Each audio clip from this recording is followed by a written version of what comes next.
হাদি হত্যার সুষ্ঠু বিচার ও দোষীদের সর্বোচ্চ শাস্তির দাবিতে ফেনী শহরের বিভিন্ন স্থানে গ্রাফিতি ও দেয়াল অঙ্কন কর্মসূচি পালন করেছে সচেতন ছাত্র যুবক সমাজ।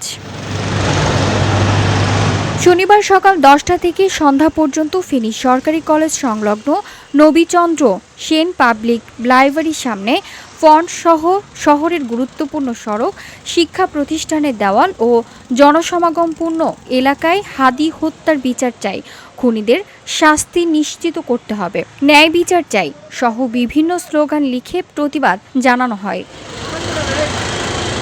এ সময় ফেনী সরকারি কলেজের সামনেও হাদি হত্যার প্রতিবাদে গ্রাফিতি অঙ্কন করা হয়। কর্মসূচিতে অংশগ্রহণকারীরা বলেন, ইনসাফ ভিত্তিক রাষ্ট্র প্রতিষ্ঠার লক্ষ্যে গণ অভ্যুত্থানের পরবর্তী সময়ে ওসমান হাদি জুলাই আন্দোলনের একজন অগ্রনায়ক হিসেবে গুরুত্বপূর্ণ ভূমিকা পালন করেছিলেন। তার হত্যাকাণ্ডের তীব্র প্রতিবাদ ও নিন্দা জানান তারা। আসলে হাদি হত্যার বিচার চাই, আর যতক্ষণ পর্যন্ত হাদি হত্যার বিচার হবে না ততক্ষণ পর্যন্ত আমরা ফিল্ড থেকে যাব না, ফিল্ডে থাকবো। গ্রাফিতিটা করতেছি মূলত হচ্ছে যে আমরা যে ভাইয়ার যে হত্যাকাণ্ডটা হলো সেটার প্রতিবাদ স্বরূপ আমরা আমাদের গ্রাফিতির মাধ্যমে আমরা আমাদের প্রতিবাদের ভাষাটা প্রকাশ করতেছি।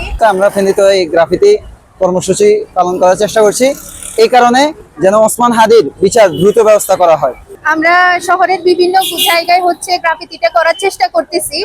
গ্রাফিতি অঙ্কন কর্মসূচিতে সহযোগিতা করেন সৌরভ হোসেন, সংগঠক জাতীয় ছাত্র শক্তি ফেনী জেলা ফাতিমা আইমান রুহি, ছাত্র সংস্থা ফেনী সরকারি কলেজ মোহাম্মদ সুরাইম, সাংগঠনিক সম্পাদক নিরাপদ সড়ক আন্দোলন উর্মি, সাংগঠনিক সম্পাদক ভলান্টিয়ার সার্কেল ফেনী জান্নাতুল ফেরদৌস।